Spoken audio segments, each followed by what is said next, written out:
Shona Drechsler here with this week's edition of ATB TV, and I've got Jason Kerr here. He's the General Manager of Melbourne Race Club's racecourses. Welcome, Jason. Thanks, Shona. One of Jason's biggest jobs here is to maintain the track and keep it in top condition for all our turf stars, and you've just laid a new track here, Jace. Yeah, we spent about nearly $1 million after Caulfield Cup, relayed the track. It was 9 years old, so as you can see behind us, its grass has been down 3 or 4 weeks, and yeah, this sort of weather's been terrific for it. Plenty of rainfall, and grass that's gone down very similar to the last time we did it back in '05, so hoping for similar results. And what was the reasoning behind ripping it up? We sort of identified that probably 9 or 10 years to have a track in absolute premium conditions, probably about the length of them. Obviously tracks are down for 15, 20 and 25 years, but with the amount of traffic on it and the expectations for the really high quality surfaces now, we think 9 or 10 years is about it. So the cost of it's amortised over 10-year periods, not huge, so the committee made the decision when we redid it in '05 to do it every 10 years, and that's how it's panned out. Yeah. And you've actually got own horses that are trained on the complex. You've got Cornrow. Yeah, got a little share in Cornrow with Mick, which is very exciting early on. He sort of ran in the Blue Diamond series and went to Sydney, which was great. Had a little bit second in the Blue Diamond. Yeah, third he ran, but Javali second. We were third. Then went to Sydney and ran a couple of good races up there. He ran third in the Todman and third in the Sires, and had a flop in the slip on the wet track. But no, he's having a spell. He's been gelded, so hopefully see him sometime in the autumn again. So if the track manager's got his horses training at Caulfield, there's a pretty good indication that it's going to be good facilities for your horse. No bias there, of course, is there, Jace? I had that problem a few years ago. My brother owned Blue Tigeroo, who was a mad wet tracker, and every time he ran at Caulfield, I was under the pump to have a nice wet track. But it tended to go the other way. I knew he was a wet tracker, so I'd sort of be conscious of not going that way, and I'd probably end up a bit firmer a couple of times he ran here. But it's great to have him here. Obviously, working on the days that he ran, but we had a great day, Blue Diamond Day, and sort of really lucky to sort of have a 2-year-old that sort of can do that in his first prep. So it might be beginner's luck. Now, speaking of wet tracks, there's a new track rating system's come out this week. Yes, it's 1st of December. Not bad, I think. My view is there's probably too big a gap. Obviously, we go from good tracks, a good 4, straight to a soft 5. I think the terminology good straight to a soft is probably, people think, soft trackers they'll relate to as being wet trackers, and 1 rating down you're on a good track. So my view is it's probably good change. It helps the internationals a little bit, unifies the Australia, but I just think the gap may pose some problems for us when we're going from soft tracks straight back to good tracks on 1 upgrade. But anyway, we'll see how it works. There's been plenty of thought and input put into it, so certainly the old system needed a bit of tinkering with, so this is what we've come up with, so we'll give it a run and see how it goes. And there's 10 different types of tracks, and possibly my favourite one is the Heavy 9. It's a wet track getting into a squelchy area. I thought the terminology there was very sophisticated. Yeah, a lot of technique and all sorts of things went into that. So I don't know about the squelchy tracks. I think that's probably the other thing with it. Maybe the heavies, there's too many ratings. I think the heavy 10 in the past, we get to a heavy 10 a little bit quick. I think heavy 10 should be kept for those times where it's just raining. It's been raining all day, and it's the last step before you abandon the meeting. I think sometimes we get to the heavy 10, and they're certainly not genuine heavy 10s, but I think everyone's becoming a bit more educated on the system, and hopefully these new ratings will help in a few areas. Yeah. And so when you ripped up the track here, did you have to do anything to the base, or did you just take the turf off the top? Basically took the turf off the top. We had a few issues. Obviously the turf's 10 years old, a lot of perennial grass was getting into it. It was shallow rooted grass, it's certainly not desirable on a racetrack, so we got rid of obviously that went with the turf, but we had a lot of compaction deep down. The profile's about 300 deep. There was some compaction sort of right down through that, so we took the opportunity to put a big, basically a big rotary hoe through it all, turned all that over and took that deep compaction out. We're very happy with the drainage. We inspected all the drains probably in the past 6 months and had no problems with them, so it was just a matter of getting that compaction layer out of it, putting it back to the same levels and cambers and whatnot, and putting a new turf on it. Beautiful. And how often would you mow a track? Like once it's all up and running, how often do you mow a track? Growing season, sort of September through to April, probably certainly twice a week. winter time it slows down back to sort of once a week, once every 10 days. Based around our racing program a little bit, we try and race with it about 140 mil high, which is pretty high, but we find the longer it is, the better it copes with it. You know, it gives it a bit more cushion, copes with the heat a little bit better. But actually now it's about 40 mil, so certainly about a quarter of what it will be come race day, but obviously that's just gone down, and trying to get some density in it short.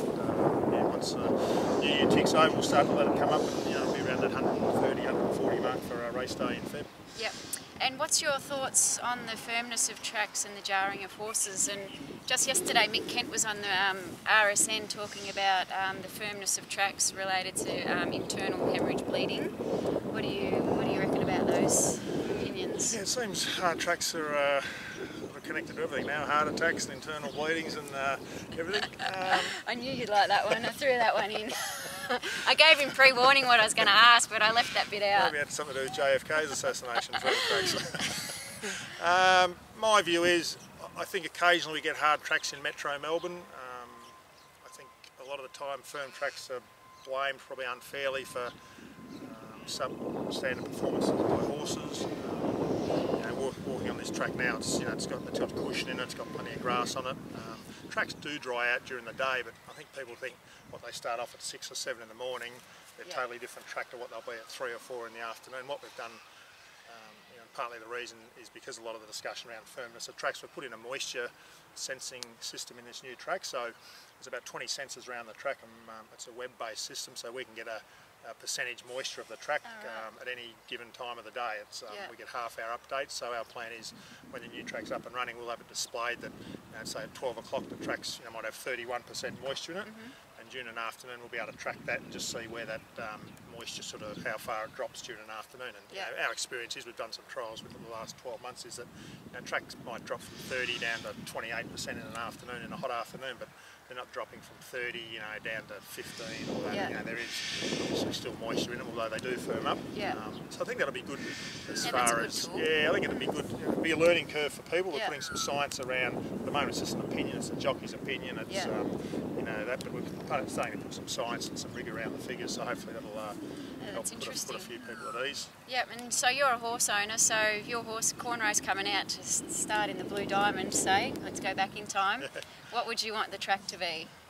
I think good 3. I mean, there's nothing wrong with good 3 tracks. They're firm enough that everyone sort of handles them, and a genuine good 3 track isn't too hard. And I don't care what people think. I know there's a lot of discussion being around the English coming out, and they're changing our breeds, a lot more European breeds, but traditional good 3 tracks are perfect. They've got plenty of grass on them, they've got lovely yiv in them, and they race well. Form holds up on good 3 tracks.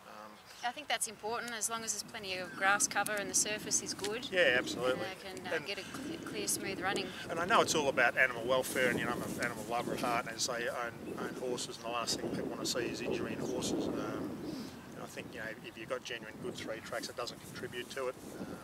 And the other thing too, which the other side of the ledger is that betting's a massive part of our industry. It funds the whole industry. And, there's clear indicators that people want to bet more on good 3 tracks than they do dead 4s and dead 5s. So I think that's a part of it that's sort of got to be taken into account. Yeah. And so when's the next meet here at my favourite racetrack? Yeah, it is a bit. I've enjoyed the break, but looking forward to getting back into it. But we'll be Feb 14 we resume, which is all stakes and Blue Diamond. Valentine's Day. Is it? I'll have to remember that. I'll put that in at least I'll have something to do. Sounds like you've got it in your calendar already. Yeah, I will be.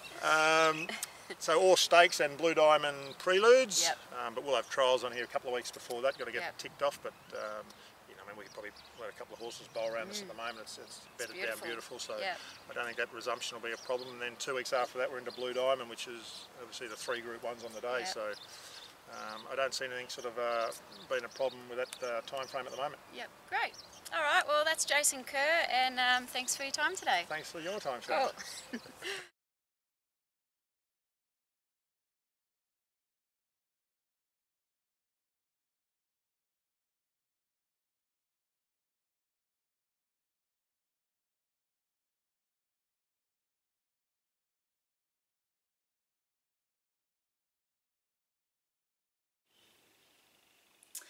Now on to last week's results, where we had White House Affair finish 7th at Cranbourne, ridden by Michelle Payne.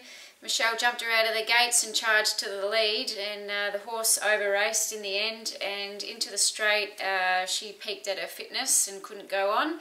And we also had Glockenspiel finish 6th on Friday night at Cranbourne.